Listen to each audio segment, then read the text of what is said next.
Well, I've had gallery curators tell me that what I do is not art. And I want to say to them, well, fine and dandy, but I've made a living being a cartoonist all my life.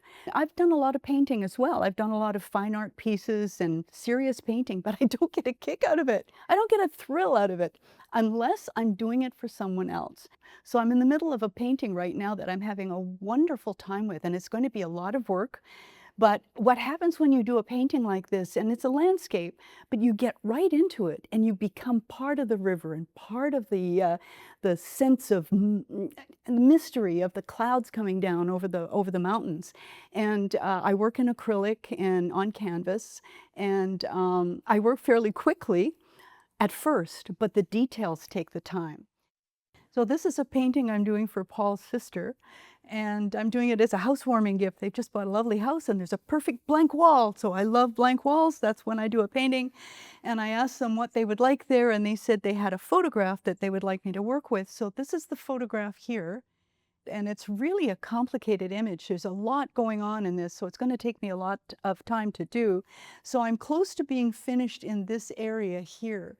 You can see the clouds coming down, and there's this sort of rainy, sort of moody sky here. And it's fun to take a soft, bristly brush and to scrub the white down in here. But this is going to really come to the fore eventually, and I'm going to be adding a lot more greens and rich colors to it, because it doesn't look like much here, but when you add the highlights of the colors, it's really going to come together.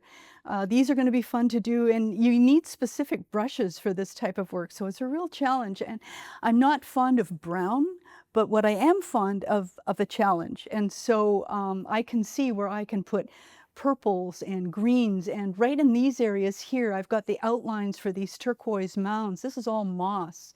This is the kind of moss, if you go into a hobby shop and you see where model train people buy their stuff, you'll see the type of sphagnum moss that actually looks like tiny little trees. If you hold it up, it looks exactly like a little tree.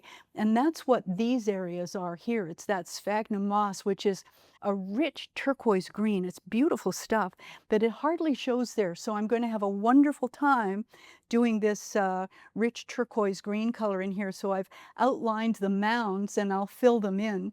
And I'm really looking forward to this. So it's quite a bit different from the tree that I made up to working from an actual photograph. And the cool thing is that in here, way down in here, which would be in here, are two little people walking in the woods here.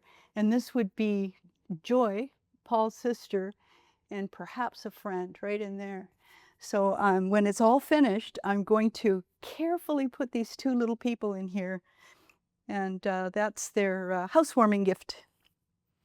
That's all fun, and I enjoy the break from cartoons, actually, and taking myself on a different journey, which is, it's always a sense of a journey when you're doing a painting, because it's almost like being asleep and dreaming, or in the middle of a really good book.